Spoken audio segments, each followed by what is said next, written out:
Hayaan mo silang pumunta. Wala naman tayong magagawa eh. Magtiwala ka sa akin. Hindi ako mananatili sa lugar na ito kung hindi ko sila kaya. Dahil amaranhig ang ating kalaban ngayon, panahon na para gamitin ko ang karunungan ng aking ina. Sagot naman dito ni Benedicto. Matapos niyang magsalita, umupo siya sa lupa habang dahan-dahang binubuksan ang isang libretang matagal na niyang pinakainiingatan. Pagsilay doon ng kurkur, bigla namang bumigat ang katawan nito at kasabay nito ang dahan-dahan niyang pagkabingi. Nang masipat yun ni Benedicto, dali-dali naman niyang hinawakan ng binatilyo upang mailayo sa libretang kanyang binubuksan. Paglabas nila ng barong-barong, inilahad niya sa binata ang panganib ng kanyang pagsilay sa libreta. Ayon sa kanya, na ang libretang yon hindi katulad ng mga ordinaryong libretang naglalaman ng mga simpleng usal lamang, bagkus ang tinatangan nito ay ang mga malalalim na karunungan. Hindi rin ito basta-bastang ginagamit ni Benedicto sa kadahilan ng pawang iilan lamang sa mga buhay na salita ang nasusulat na walang kapalit sa taong nagtatanga nito. Dagdag pa niya, kalimitang ginagamit lang yon ng kanilang angkan kapag wala na silang mahanap na paraan. Matapos niya yung mailahad, nanatiling tulala naman ang kurkur sa kabila ng bagay na kanyang narinig. Maliban sa unang beses niya pa lamang naramdaman ang ganoong pakiramdam, nanonood din sa kaibuturan ng kanyang sarili ang labis na takot. Nang medyo maliwanagan na ito sa mga bagay-bagay, nagpasya si Benedicto na ipagpatuloy ang kanyang nasimulan. Sa pagpasok niya sa barong-barong, ginawa niya ang isang engkantasyon na kanyang inaalay sa kanyang kaibigan. Nang maisakatuparan na niya ang ritual, lumitaw ang kanyang gabay, bitbit ang 3 mutya na merong iba't ibang uri ng abilidad. Habang pinagmamasdan niya ang diwatang yon, pansin niya sa pagmumukha nito na parabang hindi ito nasisiyahan sa kanyang ginawa.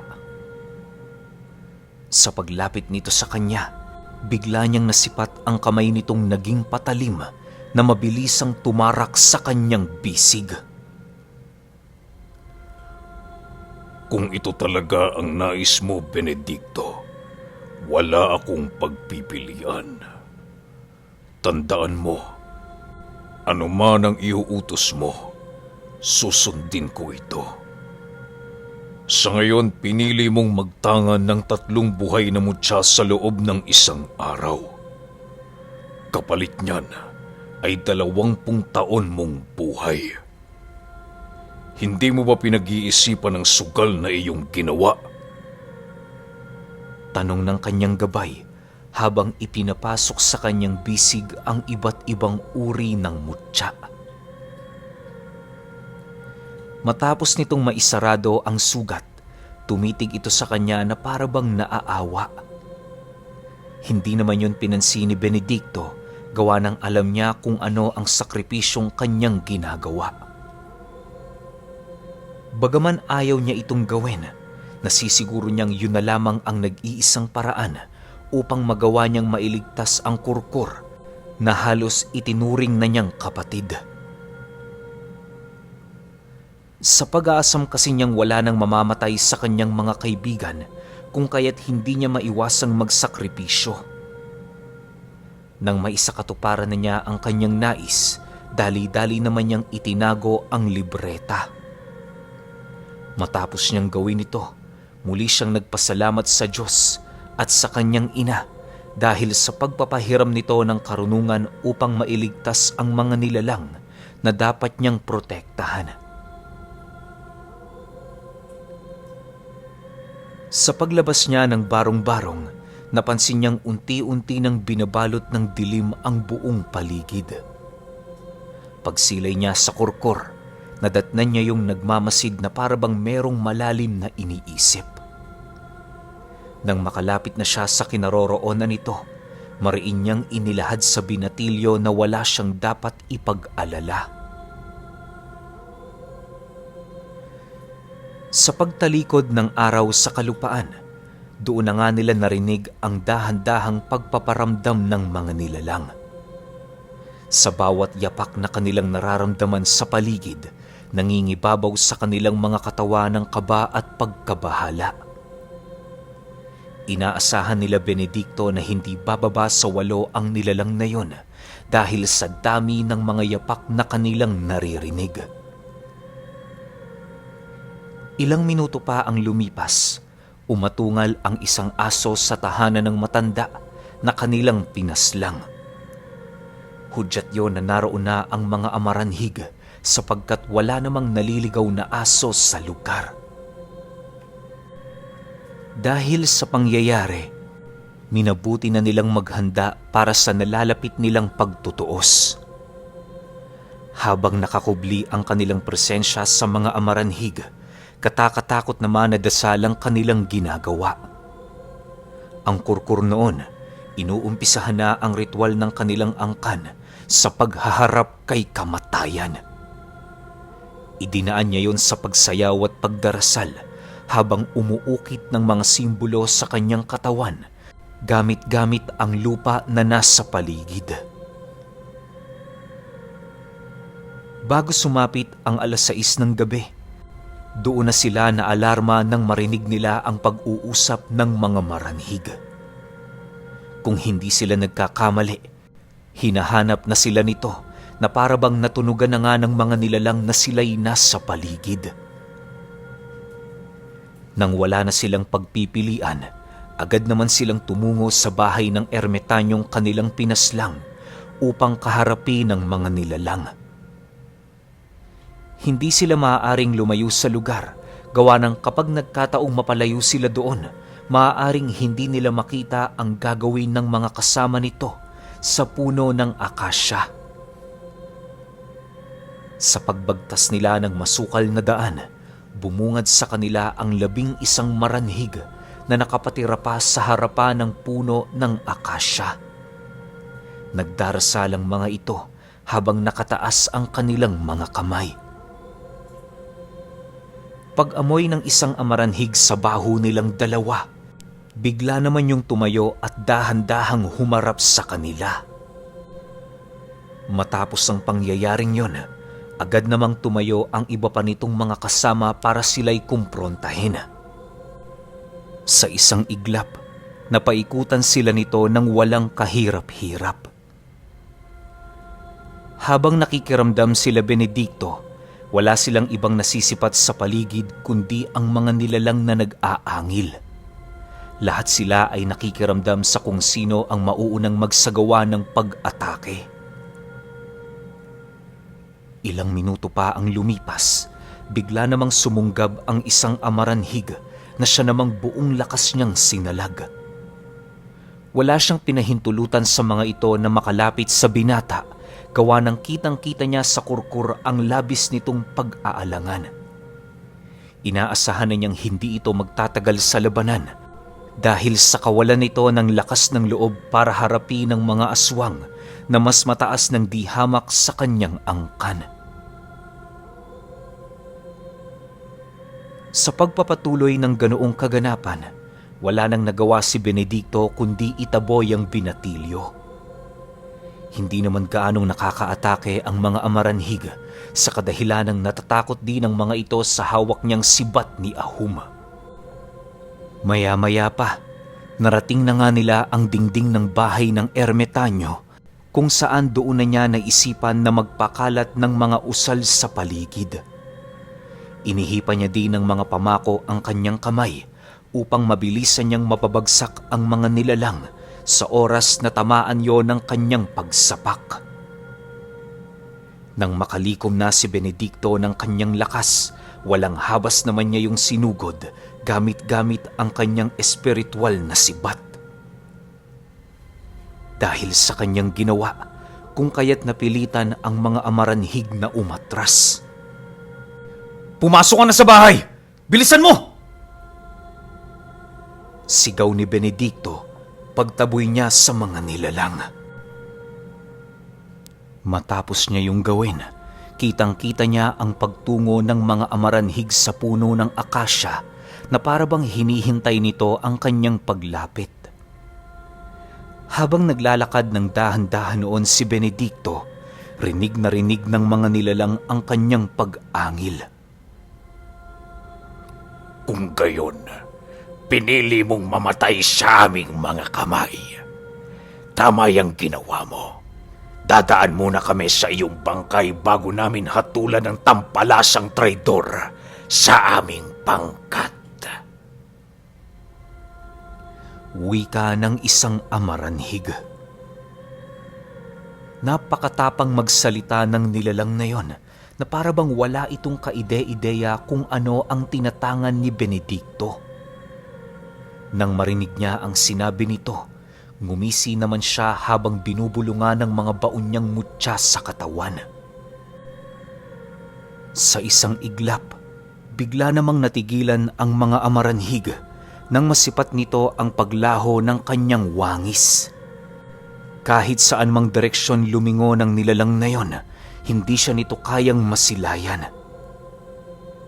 Dahil sa pangyayari, napilitan ang mga amaranhig na magkumpulan. Sa pagtahimik ng buong paligid, isa-isa namang bumagsak ang mga kasama nito nang sa hindi malamang dahilan. Karamihan sa mga nilalang na yon ay namatay sa pamamagitan ng sibat na lumitaw na lamang sa kung saan na siya namang naging palaisipan para sa kanila. Ilang ulit na ding sinigawan si Benedicto ng mga amaranhig, subalit hindi niya yon pinakikinggan.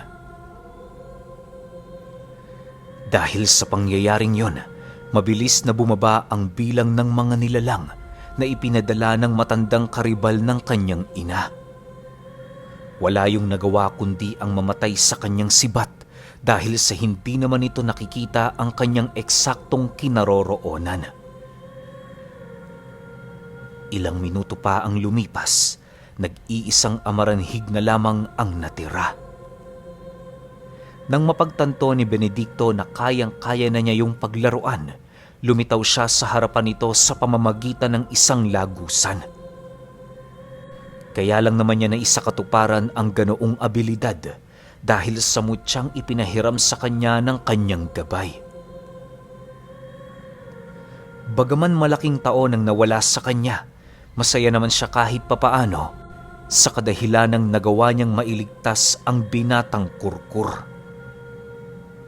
Nang ilang dipa na lang ang layo niya sa amaranhig, bigla na lamang yung lumundag ng napakataas at kasabay nito ang mabilisan nitong pagbulusok sa kanyang kinaroroonan. Hindi naman yun inilaga ni Benedicto upang maipakita dito kung ano ang kanyang kakayahan na tinatangan. Sa paglapit ng nilalang sa kanya, buong lakas niya yung pinigilan gamit ang kanyang kaliwang kamay. Kahit anong pilit ng amaranhig na pangibabawan ang kanyang lakas, wala itong nagawa dahil sa kakayahang ipinapamalas ni Benedicto. Sa pagpapatuloy ng kanilang paglalaban, ramdam ng nilalang na yon na siya na lamang ay pinaglalaruan. Malaya siyang umatake sa katawan ni Benedicto na parabang hinahayaan na lamang siya nito. Maya-maya pa, nagpasya na siyang tapusin ang kanilang duelo sa pamamagitan ng pagpugot sa ulo ng amaranhig gamit-gamit ang sibat ni Ahum. Paghawak niya sa ulo nito, walang kahirap-hirap niya yung pinaikot habang iginigilit ang talim ng sibat. Segundo lang noon ang pagitan nang biglang kumawala sa katawan nito ang kanyang ulo. Pagbagsak ng katawan ng amaranhig sa lupa, panay pa ang pangingisay nito na parabang naghahangad pa yon na lumaban. Maya-maya pa, agad naman niyang itinapon ang ulo nito sa kakahuyan na parabang isang basura. Sa pagbalik ng katahimikan sa paligid, tinawag niya ang binatang kurkur upang ipaalam doon ang pagwawakas ng digmaan. Paglabas nito sa bahay ng ermitanyo, panay naman ang pagmasid nito sa buong paligid na para bang hindi pa makapaniwala sa inilahad ni Benedicto. Tunay ngang kahit anong lakas ng lahing kinabibilangan mo, meron at meron ka pa rin kinakatakutan. Huwag kang mahiya, sapagkat ordinaryo na para sa atin ang ganyang kaganapan. Wika ni Benedicto. Matapos ang kanilang pag-uusap, nagpasya silang maghintay sa mga susunod na pangyayari. Habang nakikiramdam sila sa paligid, lumitaw ang kanyang gabay upang ipaalam sa kanya kung bakit malayang nakakagala ang mga amaranhig. Ayon dito, nasa Siraway nasa kasagsagan ng anihan ng munggo. Abala ang binatilyong nangangalaga ng lupain, kung kaya't hindi nito nararamdaman ang paggalaw ng mga amaranhig sa syokon. May kutob ang kanyang gabay na maaaring sinasabayan ng matanda ang kanyang paggalaw sa panahon ng paggapas upang maiwasan ang dalawang nilalang na labis niyang kinakatakutan. Yun na lamang ang naiisip ng kanyang gabay, gawa ng maliban kay Benedicto, wala nang mas dalubhasa pa sa kanya sa lugar ng syokon. Dagdag pa nito na kampante ang matanda sa kanyang paggalaw sapagkat alam niyang abala ang dalawang nilalang na siyang pundasyon ng karunungan. Kung nagkataong hindi panahon ng paggapas ang buwan na yon, maaaring wala silang mararanasan na ganoong sitwasyon. Mariinding inilahad sa kanila ng kanyang gabay, hindi mahalaga para sa dalawa ang anumang darating na galyon. Kinikilala nila to bilang isang mahinang nilalang hanggat hindi pa yon nagtatangan ng presensya na maihahalin tulad mo sa prinsipe ng impyerno. Tayo lang naman ang nababahala sa pagdating ng hari. Alam mo, Benedicto, para sa dalawang yon, may hinang nilalang ang inaabangan natin dito. Pero gayon pa man, ito ang paraan para mailigtas ang iyong mga mahal sa buhay. Gawin natin to gamit ang ating sariling mga kakayahan. Wika ng kanyang gabay. Sa paglalim ng gabi, patuloy pa rin silang nagmamasid sa buong paligid. Bagaman napakatahimik ng lugar, nananatili silang alerto sa anumang panganib na maaaring bumungad sa kanilang harapan. Si Benedicto noon, panayang pag-ikot sa puno ng akasya upang masigurong walang nilalang doon ang nagkukubli. Nang tumungtong na ang hating gabi, minabuti nilang bumalik na sa barong-barong.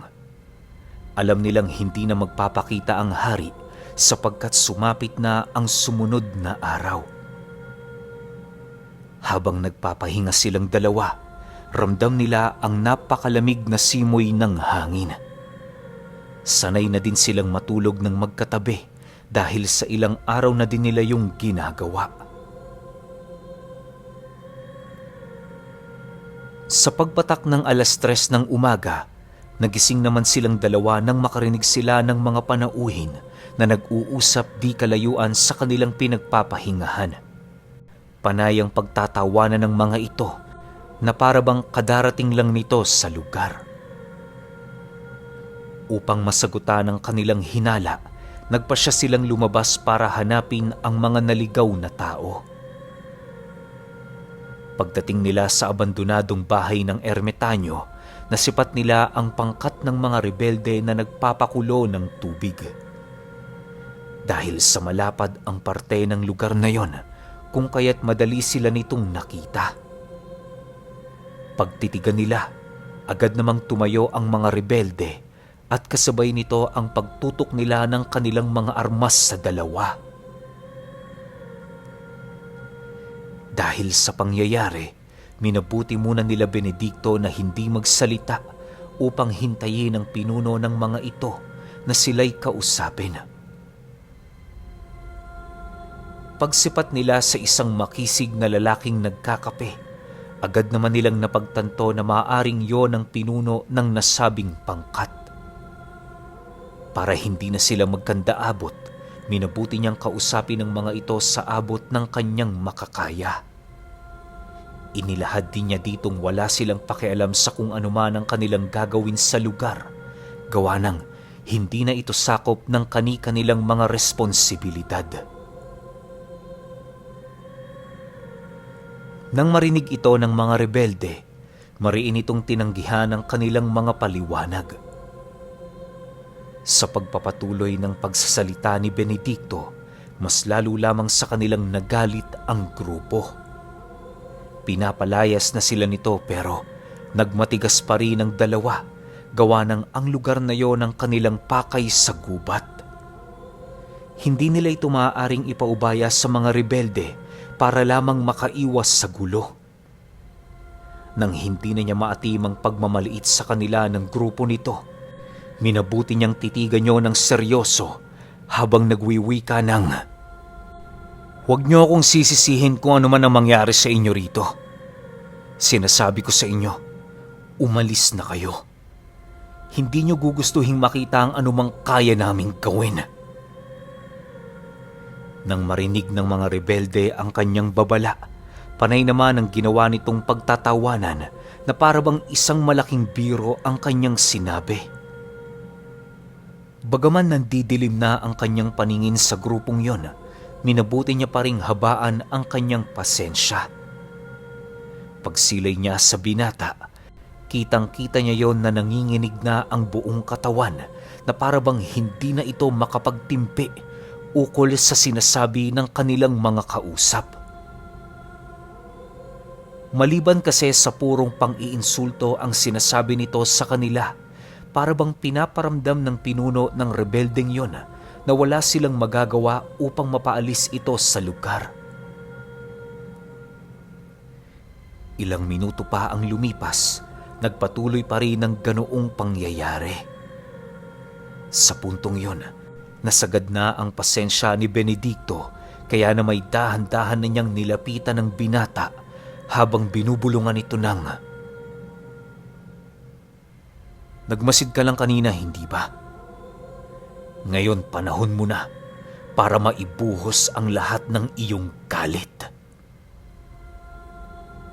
Nang marinig nito ang kanyang sinabi, bigla naman yung nagpalit anyo ng walang pagdadalawang isip. Pagsilay doon ng mga rebelde, dali-dali naman itong ikinasa ang kanilang mga armas at kasabay nito ang buong puwersa nilang pagpapaputok sa binata. Subalit dahil sa liksi ng pangangatawan nito, kaya na may kahit ang bilis ng tingga, hindi yun naaabutan. Sa isang iglap, pinaslang ng kurkur ang lahat ng mga rebelde at ibinaon ito sa katabing lote ng bahay ng ermetanyo. Halos hindi naabutan ng isang oras ang kanilang paglalaban dahil sa tindi ng pangangailangan ng binata sa karne at dugo ng tao.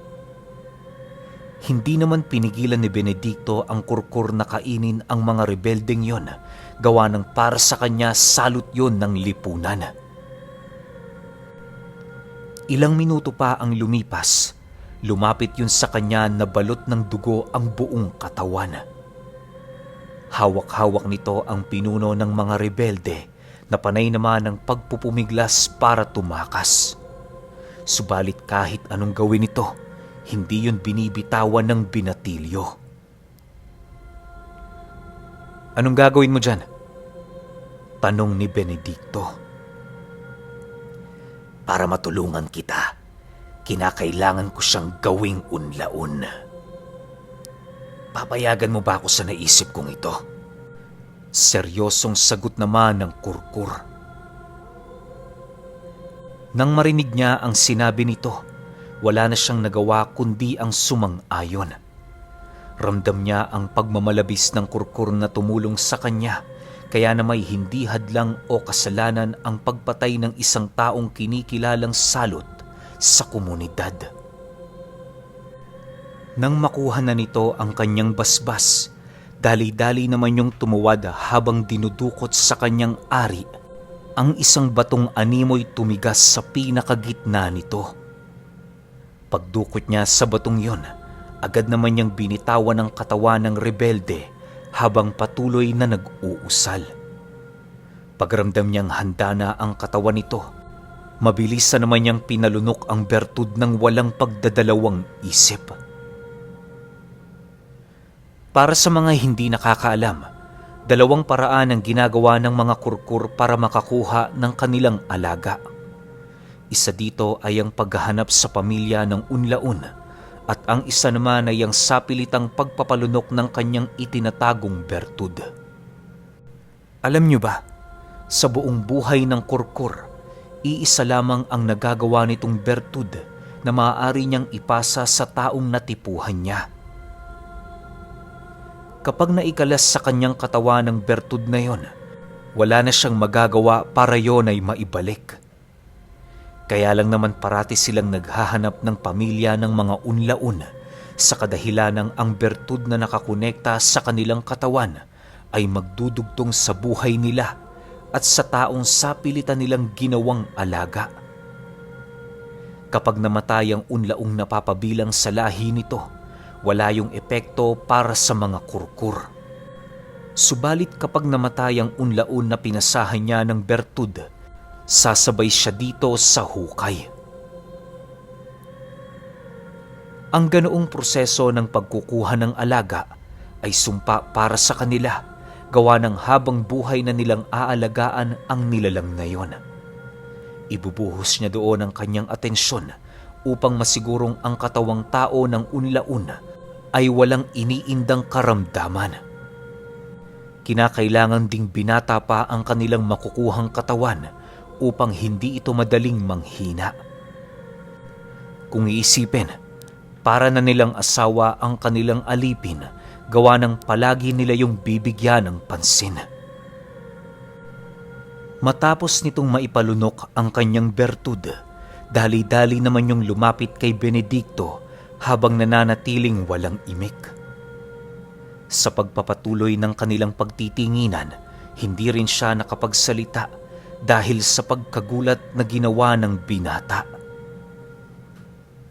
Ilang minuto pa ang lumipas, nabaling ang kanilang atensyon sa pinuno ng mga rebelde nang masipat nila yung panayang pag-unat habang umuungol. Maya-maya pa, doon na tuluyang nagbago ang anyo nito, hudyat ng pagsakop ng bertud sa katawan nito. Matapos ang pangyayari, maamong pinagmasdan naman ni Benedicto ang muka ng binata. Kinausap niya yon ng masinsinan para naman kahit papaano malaman niya kung nagsisisi ba ito o hindi. Okay, grabe itong yung kurkur. Kasi isipin ninyo, nung mga panahong nakikipaglaban sila sa mga Amaranhig, wala kasi siyang alaga eh. Di ba yun yung sinabi sa kanya ni Benedicto, na kapag walang alaga yung kurkur na unlaon, hindi sila ganong kalakas. Pero malakas sila bilang aswang para sa mga ordinaryong tao. Pero pag pinag-uusapan natin Amaranhig, ibang klase na yun. Alam nyo, pinagtataka ko lang dito, bakit kailangan pang isugal ni Benedicto yung 20 taong buhay niya para lang magapi yung mga Amaranhig? Ano ba yung ganun ba sila kalakas? Hindi ba uubra yung gamit niya lang yung sibat ni Ahum? Diba? Parang sobrang lakas naman ng Amaranhig. At saka dun sa binabanggit nung matanda, sabi ko sa inyo isasabay ng matanda yung pagsugod niya rito sa araw ng kapasan para hindi makisali yung dalawa. Alam naman natin kung sino yung tinutukoy nila. Diba? Kaya para di na kayo mabitin, susunod kagad natin yung episode 11. Bukas yon, 11 tsaka 12. Magkasunod yon. Yun lang. Salamat.